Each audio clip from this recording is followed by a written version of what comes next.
ये एक धारणा है कि कोर्ट में लोग जाने से घबराते हैं। कोई ऐसी चीज नहीं है जो कोर्ट आपकी बात को नहीं सुनेगी।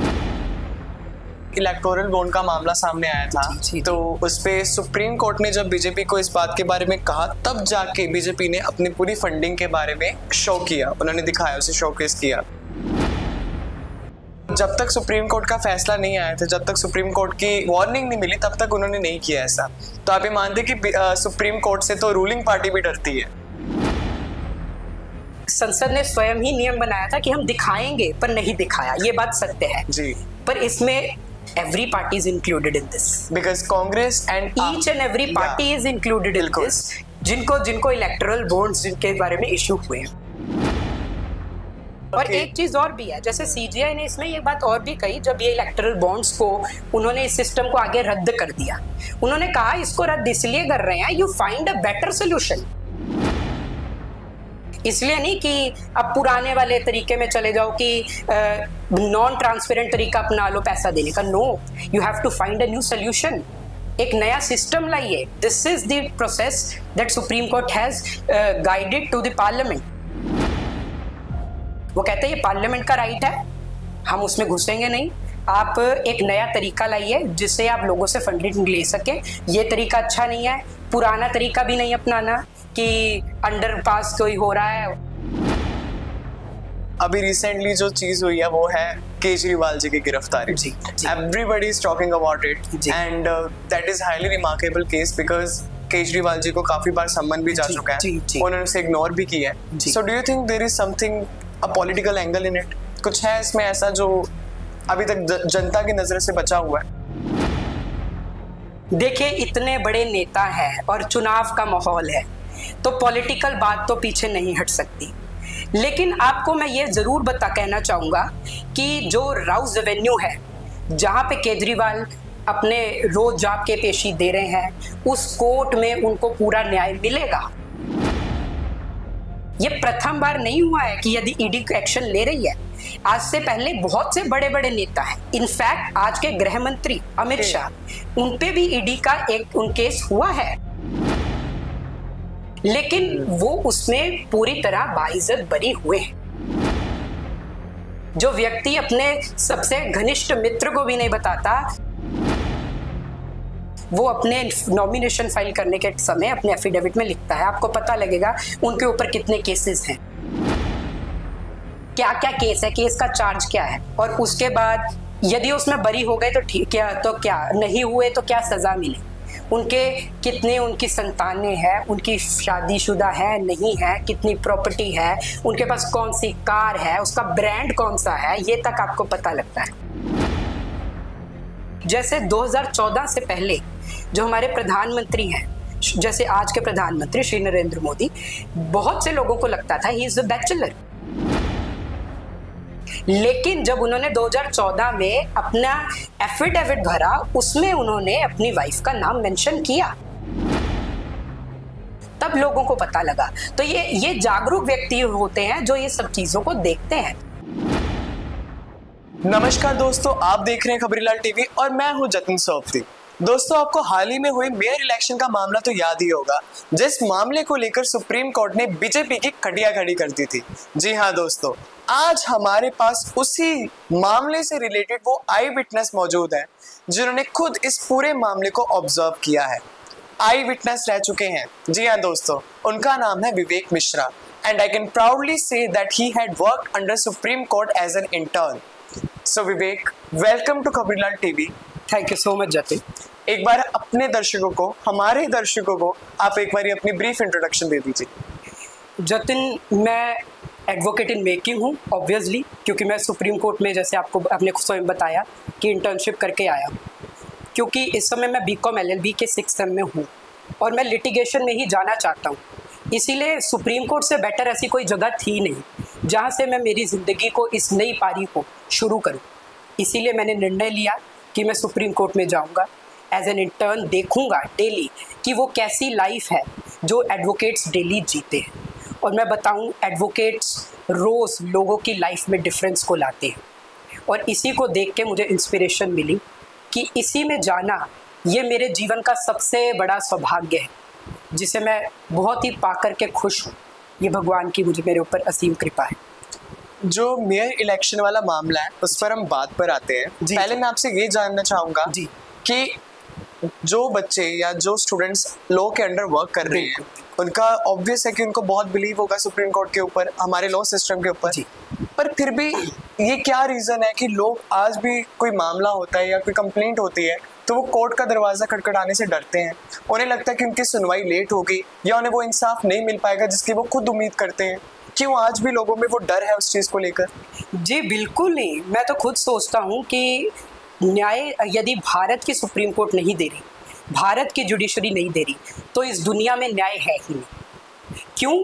क्योंकि सुप्रीम कोर्ट इतना अच्छे से अपने कार्य को निर्वाहन कर रही है कि हम स्वयं हैरान हो जाते हैं जब हम लाइव वहाँ जाके देखते हैं। और मैं आपको बताऊँ, जनता का अटूट विश्वास आज भी है। जब भी किसी को कोई भी समस्या होती है, कहीं उनको लगता है कि उनके अधिकारों का हनन हो रहा है, तो वे स्वयं न्यायालय का दरवाज़ा खटखटाने से कभी भी हिचकिचाते नहीं हैं। और मैं आपको बताऊं, इतने लोग डेली बेसिस पे सुप्रीम कोर्ट में, हाई कोर्ट्स में, हमारी सेशंस कोर्ट्स में, अलग अलग कोर्ट्स में जाते हैं क्योंकि उनको उम्मीद है कि कोर्ट जो है वो हमारे समस्याओं का समाधान देगी और हमें संतुष्ट करने के अनुसार उस प्रकार का समाधान देगी। और मैं आपको बताऊं, ये एक धारणा है कि कोर्ट में लोग जाने से घबराते हैं। कोई ऐसी चीज़ नहीं है जो कोर्ट आपकी बात को नहीं सुनेगी। वो पूरी बात को सुनती है, बहुत गंभीरता से लेती है, एक एक एंगल पे काम करती है और अकाउंटेबल भी है। इट्स नॉट लाइक कि यदि कोई जज कोई आपके ऊपर कोई जजमेंट दे रहे हैं तो वो ऐसे ही दे रहे हैं। वो हर एक एंगल को समझते हैं, जो उनकी जजमेंट है उसके पीछे क्या लॉजिक है वो उसको अपनी जजमेंट में लिखते हैं। और मैं आपको बताऊं, इवन वो व्यक्ति जो कन्विक्ट है उसको भी संतुष्टि हो जाती है कि यदि मैं कन्विक्ट हूं तो मेरे साथ अन्याय के कारण नहीं, जज हर एक चीज का लॉजिक बताते हैं। अभी जो हमारा काफी साल पहले जो एक केस आया था, निर्भया रेप केस था दिल्ली में, उसकी सजा को मिलते मिलते 10 साल हो गए। जो विक्टिम की मदर थी, उनकी लगा लो उनकी बेटी की मृत्यु के बाद आधी जो जिंदगी थी वो इसी केस में निकल रही है। अभी तो चलो उन्हें न्याय मिल गया है, पर इतना लंबा समय न्याय मिलने में लग गया और जहां पर साफ पता था कि कौन मुजरिम है। देखिए, इसका भी एक और एंगल है। एंगल ये है कि भारत का संविधान, या आप कहीं भी दे दिए, ज्यूरिस्प्रूडेंस का एक ज्यूरिस्प्रूडेंस की एक फिलॉसफी है कि everyone must be heard, Audi alteram partum. इसका अर्थ ये है कि हर एक व्यक्ति, चाहे वो एक्यूज्ड ही है, यदि वो उसको अपने हर एक एंगल को बताना है तो वो बताएगा। और उसके कारण, और आप ये देखें, निर्भया केस में भी ऐसा नहीं हुआ है। उस केस को ही गंभीरता से लेकर के हमारी न्यायपालिका ने, हमारी संसद ने इसको फास्ट ट्रैक करने का पूरा प्रयत्न किया। और जो कन्विक्ट्स हैं उनको किसी को बेल थोड़ी ग्रांट की, वो सभी कोर्ट के अंदर थे, उन सभी जेलों में थे और उनके ऊपर प्रोसीजर पूरा बनाया गया, उनको प्रॉपरली पनिशमेंट दी गई। वो जो पार्डन का चक्कर रहा है उसके बावजूद भी उनको अंत में सजा मिली। ये बात जरूर है, इस बात को एग्री करना होगा कि सिस्टम्स को और फास्ट ट्रैक करना है, लेकिन हम इसको कहें कि ये केवल इट्स एन एक्सेप्शन, यही पूरा लॉजिक नहीं है। अब आप मेयर इलेक्शन में जैसे आप कह रहे थे, वो 1 महीने के अंदर सॉल्व किया गया है। आप उसमें देखें, मैं यदि डिटेल में बताऊं तो 1 महीना भी नहीं हुआ है। उसको कोर्ट में लाया गया ऑन द डेट, आज लाया गया शाम को। उन्होंने कह दिया था आरओ को कि आप इसी के समय हाई कोर्ट को आप ये सारे एविडेंसेस सबमिट कर दीजिए। अगर हम शुरू से पूरी बात देखें जी, तो जो मेयर इलेक्शन में इन्वॉल्व थे, जिनके कारण ये सारा घपला हुआ है या ये पूरी जो मामला सामने आया है, उनका नाम कुलदीप है। कुलदीप जी, बिल्कुल। हाँ, जो मिस्टर कुलदीप थे वो पीछे बैकग्राउंड रखते थे अपना बीजेपी से। उसके बाद उन्होंने ये दिखाया कि वो गवर्नमेंट जॉब में है तो उनका कोई भी ऐसा पॉलिटिकल बैकग्राउंड नहीं है। तो आप ये कहीं ना कहीं मानते हैं कि जो इंसान पर्टिकुलरली गवर्नमेंट जॉब में है वो कहीं ना कहीं पॉलिटिकली बैकग्राउंड रखता है और उसी पार्टी को पर्टिकुलरली सपोर्ट भी करता है जब वो अपने गवर्नमेंट किसी पोजीशन पर हो या कोई उसके पास अधिकार हो जाए। तो आप इस बात को मानते हैं? मतलब देखिए, जहां तक कि रही बात कुलदीप की, मैं इसे पार्टी के एंगल से देखने की बजाय ये देखना ज़्यादा उचित समझूंगा कि एज अ रिटर्निंग ऑफिसर उनकी जिम्मेदारी क्या थी और उन्होंने क्या किया। रिटर्निंग ऑफिसर ये एक नियम है कि जो भी मेंबर्स हैं उनमें से ही कोई एक व्यक्ति बनाया जाएगा। जिस प्रकार से स्पीकर हो किसी भी पार्टी का हो सकता है, संसद में बनाया जाता है, वैसे ही इस इलेक्शन में रिटर्निंग ऑफिसर कोई भी मेंबर बनाया जा सकता था। इस केस में कुलदीप को बनाया गया। अब जब उनको बनाया गया तो वो अपने कार्य को किस प्रकार से कर रहे हैं इसके ऊपर अवश्य हमें ऑब्जेक्शन उठाना चाहिए। और उन्होंने अपनी जिम्मेदारी को बहुत ही गैर जिम्मेदाराना तरीके से इस चीज़ को किया है और उनको आगे भी अदालतों में घसीटना चाहिए। और कोर्ट ने उनको बरी नहीं किया है। कोर्ट ने उनको तारीख दी कि आप 15 मार्च तक अपना बताइए कि आपने क्यों किया। उन्होंने कोर्ट ने 2 चीज़ें कही। प्रथम, आपको जो जिम्मेदारी मिली थी आपने उसको ठीक नहीं किया। ये जजमेंट की बात बता रहा हूँ कि आपने अपनी जिम्मेदारी को ढंग से निभाया नहीं।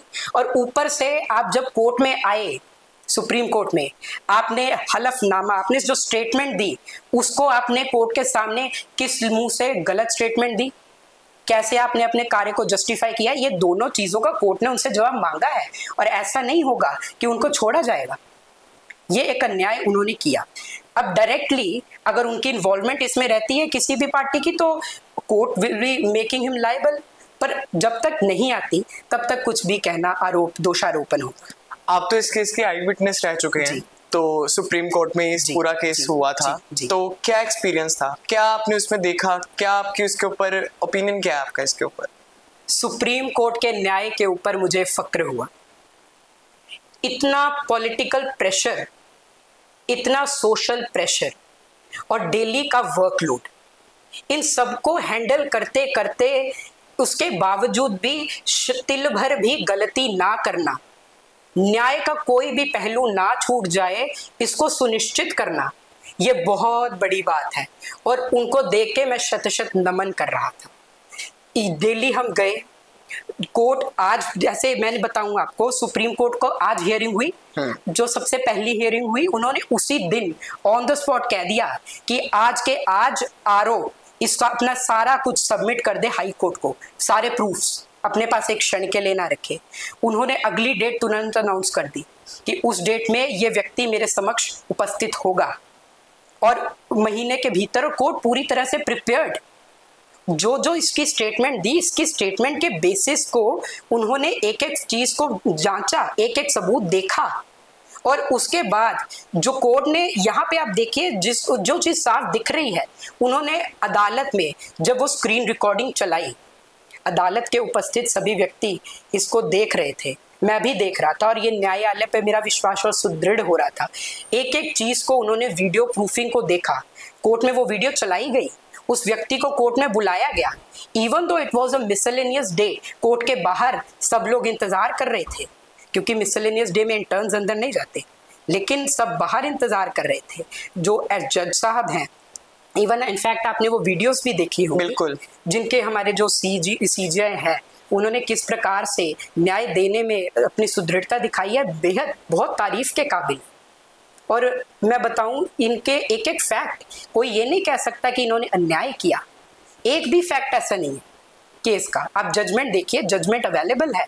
हर वो व्यक्ति जो न्याय चाहता है वो सीजीआई की इस जजमेंट को पढ़े। क्या बेहतरीन बातें लिखी हैं इस जजमेंट में, बहुत अच्छे। जी जी मैं आपसे ये भी पूछूंगा कि अभी इलेक्टोरल बॉन्ड का मामला सामने आया था, तो उस पे सुप्रीम कोर्ट ने जब बीजेपी को इस बात के बारे में कहा, तब जाके बीजेपी ने अपनी पूरी फंडिंग के बारे में शो किया, उन्होंने दिखाया, उसे शोकेस किया। तो जब तक सुप्रीम कोर्ट का फैसला नहीं आया था, जब तक सुप्रीम कोर्ट की वार्निंग नहीं मिली, तब तक उन्होंने नहीं किया ऐसा। तो आप ये मानते कि सुप्रीम कोर्ट से तो रूलिंग पार्टी भी डरती है? देखिए, इसमें भी एंगल है। ओके, ये इसमें 2 चीज है। सर्वप्रथम, संसद ने स्वयं ही नियम बनाया था कि हम दिखाएंगे, पर नहीं दिखाया, ये बात सत्य है जी। पर इसमें every party is included in this, because Congress and each and every party is included in this, जिनको इलेक्टोरल बॉन्ड्स जिनके बारे में इशू हुए हैं। अब ममता बंदोपाध्याय की टीएमसी इसमें पार्ट है, ऑब्वियसली है। हमारे कांग्रेस पार्टी भी है, हमारी बीजेपी भी है, सब है। इसीलिए तो न्यायालय है कि यदि जो हमारी एग्जीक्यूटिव विंग है वो ही अपना कार्य ना करे तो न्यायालय अपना जनता को रक्षा कैसे करेगी, वो कर देते हैं। उनके ही इस इन्फोर्समेंट को ही तो हम कहते हैं कि सुप्रीमेसी ऑफ जुडिशरी। उन्होंने अपना निर्णय दिया और इसीलिए जुडिशरी को ये अधिकार दिए गए हैं कि वो जिस चीज को भी चाहे कंप्लीट जस्टिस प्रोवाइड करने के लिए, ये टर्म है कि आपको you have to ensure the complete justice. और इसीलिए सुप्रीम कोर्ट ने ये निर्णय लिया कि आपको ये दिखाना पड़ेगा और इसमें हर एक पार्टी का फंड अवेलेबल हुआ, दिखाया गया। इसमें कोई छुपाने वाली बात ही नहीं थी, इट्स ट्रांसपेरेंसी की इशू था। एंड रिसेंटली और एक चीज और भी है, जैसे सीजीआई ने इसमें ये बात और भी कही, जब ये इलेक्टोरल बॉन्ड्स को उन्होंने इस सिस्टम को आगे रद्द कर दिया, उन्होंने कहा इसको रद्द इसलिए कर रहे हैं, you find a better solution. इसलिए नहीं कि अब पुराने वाले तरीके में चले जाओ कि नॉन ट्रांसपेरेंट तरीका अपना लो पैसा देने का। No, you have to find a new solution, एक नया सिस्टम लाइए। This is the process that supreme court has guided to the parliament. वो कहते हैं ये पार्लियामेंट का राइट है, हम उसमें घुसेंगे नहीं, आप एक नया तरीका लाइए जिससे आप लोगों से फंडिंग ले सकें। ये तरीका अच्छा नहीं है, पुराना तरीका भी नहीं अपनाना कि अंडरपास कोई हो रहा है नहीं बताया। That is actually highly not acceptable. हाँ, जो पुराने वाला तरीका। हाँ, कोर्ट ने साफ कहा है हमारा मकसद ये है नया तरीका लाइए। ये तो बिल्कुल भी एक्सेप्टेबल नहीं है जो अभी चल रहा था इलेक्टोरल बॉन्ड्स वाला। अच्छा फाइंड करिए इस चीज को, सभी पार्टीज को इसे हाईलाइट करना चाहिए। इनफैक्ट आई वाज एक्सपेक्टिंग कि अपने अपने मैनिफेस्टोज में ये सारी पॉलिटिकल पार्टीज इसके बारे में कुछ बात करती कि हम आगे कौन सा एक अच्छा तरीका लाएंगे। But nobody talked about it. Not yet. अभी कांग्रेस का तो आ गया मैनिफेस्टो, उसमें तो ऐसा नहीं है। भारतीय जनता पार्टी का आएगा, उसमें देखेंगे। Well that need to be see. But अभी रिसेंटली जो चीज हुई है वो है केजरीवाल जी की गिरफ्तारी। जी, everybody is talking about it and that is highly remarkable case because Kejriwal ji को काफी बार सम्मन भी जा चुका है, उन्होंने उसे इग्नोर भी किया है। So do you think there is something a political angle in it? कुछ है इसमें ऐसा जो अभी तक जनता की नजर से बचा हुआ है? देखिए, इतने बड़े नेता हैं और चुनाव का माहौल है तो पॉलिटिकल बात तो पीछे नहीं हट सकती। लेकिन आपको मैं ये जरूर कहना चाहूंगा कि जो राउज एवेन्यू है जहां पे केजरीवाल अपने रोज जाप के पेशी दे रहे हैं, उस कोर्ट में उनको पूरा न्याय मिलेगा। वो कोर्ट बहुत न्याय करेगी और उनको जो भी उनके, यदि उन्होंने कुछ किया है तो डरना है, नहीं किया तो डरने की बात नहीं है। अब 9 समन आए, यही एंगल सब कह रहे हैं, आपको मुझे समन आएगा तो हम लोग जाएंगे। बिल्कुल। लेकिन क्यों नहीं गए, ये बात का जवाबदार वो है, हम नहीं। पर इसके पीछे ये एंगल नहीं हो सकता कि उन्हें ये डर था कि अगर समन मिलने के बाद वो जाएंगे, उसके बाद अगर उन्हें अरेस्ट किया जाएगा तो कहीं ना कहीं जिस आरोप में उन्हें अरेस्ट किया जाएगा वो साबित हो जाएगा। तो अभी जब वो गए तो उन्हें एक तरह से अरेस्ट नहीं किया गया, उन्हें रिमांड में रखा गया। नहीं जी, बिल्कुल नहीं। अब जैसे आप देखें कि ये जो बात उनको वैसे कहनी थी वही बात वो अब भी कहेंगे, तो वो इससे बेहतर होता कि वो चले जाते हैं। वो उनको स्वयं, वो एक पॉलिटिकल एक्यूमेन वाले व्यक्ति हैं, एडमिनिस्ट्रेटिव एक्यूमेन वाले व्यक्ति हैं, वो स्वयं इस बात का निर्णय लेंगे कि उन्होंने क्यों नहीं हुए गए। लेकिन कोर्ट भी हाथ पर हाथ धरे नहीं रह सकती थी। जैसा मैंने बताया, राउस एवेन्यू कोर्ट हाथ पे हाथ धरे नहीं रह सकती थी। ईडी को अपना प्रोसेस आगे चलाना था। और ये केवल केजरीवाल की बात नहीं रही है, ये प्रथम बार नहीं हुआ है कि यदि ईडी एक्शन ले रही है। आज से पहले बहुत से बड़े बड़े नेता हैं, इनफैक्ट आज के गृह मंत्री अमित शाह, बिल्कुल अमित शाह, उन पे भी ईडी का एक केस हुआ है जी, लेकिन वो उसमें पूरी तरह बाइज्जत बरी हुए हैं। तब वे होम मिनिस्टर नहीं थे, वो स्टेट में थे। He was in state. वो गुजरात की सरकार में मंत्री थे। उन्होंने अपना इस्तीफा भी दिया। इनफैक्ट ये मैटर भी उठाया जा रहा है कि आज से पहले भारत में ये परंपरा रही है कि यदि आप भ्रष्टाचार के आरोप में आप लिप्त हैं, अभी आप पे वो आरोप सापुष्ट नहीं हुआ, पर फिर भी आप ये अपनी नैतिक जिम्मेदारी समझिए कि हाँ, हम जांच में सहयोग करेंगे, हम अपना इस्तीफा देंगे, जो अमित शाह ने उस समय दिया था। पर अभी ये बात हो रही, उस समय तो अमित शाह जी ने इस्तीफा दिया था, फिर बाद में जब वो बाइज्जत बरी हुए थे तब उस दौरान पीएम मोदी ने उन्हें वापस उसमें रखा भी था। पर अभी फिलहाल बात ये हो रही है कि अरविंद केजरीवाल जी जेल में रहकर ही सरकार चलाएंगे। ये बात बहुत ज्यादा एक तरह से लगा लो वायरल हो रही है, बर्निंग न्यूज बन रही है कि वो जेल में रहकर ही सरकार चलाने वाले हैं। जी मैं ये मानता हूँ कि जैसे फिलहाल के लिए वो रिमांड पर है, रिमांड एक लॉन्ग टर्म अरेस्ट नहीं होता है, वो थोड़े समय के लिए है, तो इसलिए और अपनी फीलिंग्स के साथ जैसे लोगों की भावनाएं उनसे जुड़ी हैं, सब कह रहे हैं कि वे मुख्यमंत्री रहेंगे, वे जेल के अंदर से चलाएंगे, तो ये एक शॉर्ट टर्म चीज़ है। मुझे ऐसा लगता है कि जब सही समय आया, यदि तो वे बरी हुए तो कोई इशू ही नहीं है, यदि नहीं हुए तो वे स्वयं ही इस पद को त्याग देंगे, ऐसा मुझे अंदर से फीलिंग ऐसी लगती है। उसका कारण ये है क्योंकि ये संभव ही नहीं है कि आप जेल के अंदर से सरकार चला सके। बिल्कुल, क्योंकि आपको इतनी फ्रीडम नहीं है, आपको अपने अपने अपने अपने ब्यूरोक्रेट से बात करने की परमिशन इतनी ज़्यादा नहीं मिल पाएगी, आप मिनिस्टर्स के साथ इतनी बात नहीं कर पाएंगे जेल के अंदर से रह करके, इतनी फ्रीडम जेल के अंदर रह करके नहीं है। जब सही समय आएगा, क्योंकि अभी तो शॉर्ट टर्म के लिए हैं, हो सकता है कल बरी हो जाए यदि अपने उनके ऊपर कोई दोषारोपण नहीं हो पुष्ट नहीं हो पाता। अब संजय सिंह तो बाहर आ गए, वैसे ये भी आ सकते हैं, इसमें कोई दो राय नहीं है, लेकिन यदि ये इनकी पुष्टि हो गई लॉन्ग टर्म के लिए तो बिल्कुल इस्तीफा दी। आप हमारे दर्शकों को एक बार ये भी बताइए कि जैसे कि अभी इलेक्शन आ रहे हैं जी, तो इलेक्ट्रल लिटरेसी के ऊपर कुछ आप अगर थोड़ी सी हमारे दर्शकों को बता सके कुछ। जी बिल्कुल, इनफैक्ट मैं आपको बताऊं, मैं जो इलेक्टरल लिटरेसी के ऊपर इस समय हम जो एडवोकेट्स हैं, हम सब लोग स्टूडेंट्स, हम लोग जाकर हर जगह कैंप्स कर रहे हैं, लोगों को ये बता रहे हैं कि आप कैसे एक इलेक्टोरेट बन सकते हैं, क्योंकि आपको एक कॉन्शियसली वोट करना है।